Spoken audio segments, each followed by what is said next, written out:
तुम्ही जे परभणीला भाषण केलं होतं त्या संदर्भात धनंजय मुंडे यांच्या समर्थकांनी आंदोलन केलं आणि त्याच्यानंतर तुमच्यावर परळीमध्ये गुन्हा दाखल करण्यात आलेला आहे अदखलपत्र. काय सांग ही तत्परता धनंजय मुंडे यांनी आणि त्याचे ते जे गुंड टोळ्या पाळल्यात त्यांनी लोकांच्या पोरांचे हत्या करण्यासाठी, खंडण्या वसूल करायला, गुंडगिरी करायला, तर ती तत्परता त्यावेळेस संतोष देशमुखांचा खून झाला होता त्यावेळेस ती तत्परता दाखवणं गरजेचं होतं. 2 दिवस त्या बिचाऱ्याचा मृतदेह पडून होता केजच्या हॉस्पिटलमध्ये, पडून अक्षरशः, आणि पूर्ण गाव मस्साजोग गाव हे रस्त्यावरती बसलेलं होतं. त्यावेळेस ही तत्परता दाखायची ना. आम्ही ह्या धनंजय मुंड्याला कधी बोललो का? 20-25 दिवसाचा काळ लोटला आरोपी पकडायला, तरी पण आम्ही कधी बोललो नाही. परंतु त्याचे गुंड लोक हे त्या संतोष भैया देशमुखांच्या भावाला सुद्धा दादागिरी करायला लागले, धमकी द्यायला लागले, त्याला अरेरावी करायला लागले. तर मग त्याच्यावर बोलायचं नाही का? आमचे मुर्देच पडू द्यायचे का? आम्ही लोक मारूनच टाकू द्यायचे? गुंडाला बोलायचं नाही? जातीला बोललो का? कुठल्या धनगर जातीला, कुठल्या वंजारी जातीला, कुठल्या दलित मुस्लिम जातीला? गुंडाला बोलायचं नाही? म्हणजे सरकार असं सांगतं का की कापीत राहा तुम्ही म्हणून? गुंडाला बोलायचं नाही अजिबात? ही कुठली पद्धत? त्या संतोष भैया देशमुखांचं मंडळीनं कसं जगायचं? त्या लेकरांना 2-2 कसं जगायचं? ती भाऊ वनवन फिरतोय इकडं तिकडं धनंजय देशमुख न्यायासाठी.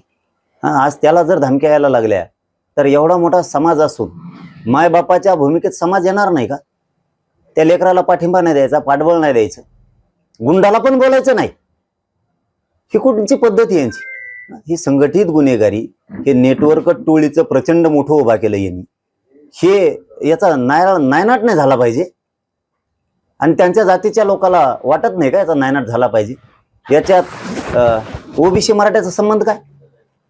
तुम्ही लोक कचाकच मारून टाकायला लागली, याच्यात वंजाऱ्याचा मराठ्याचा ओबीसीचा संबंध काय? तुमच्यावर वेळ आली की ओबीसी, तुमच्यावरची वेळ गेली की फक्त तुमचेच. ही कुठली पद्धत आहे? म्हणजे खुन होऊन बोलायचं नाही, मग तर अवघड झालं. तुम्ही मुद्दामून वंजारी ओबीसी नेते जे आहे ते आता करताय.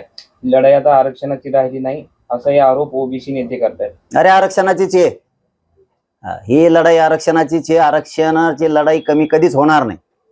आमच्या लेकराच्या हातातोंडाला आलेला घास आहे, त्याच्यासाठी 25 जानेवारीला आमरण उपोषण आहे सामूहिक, ते होणार आहे. ते आंदोलनाचे पण तुम्ही लोकच मारून टाकायला लागले तर बोलायचं नाही का? याच्या जातीचा संबंध आला कुठं?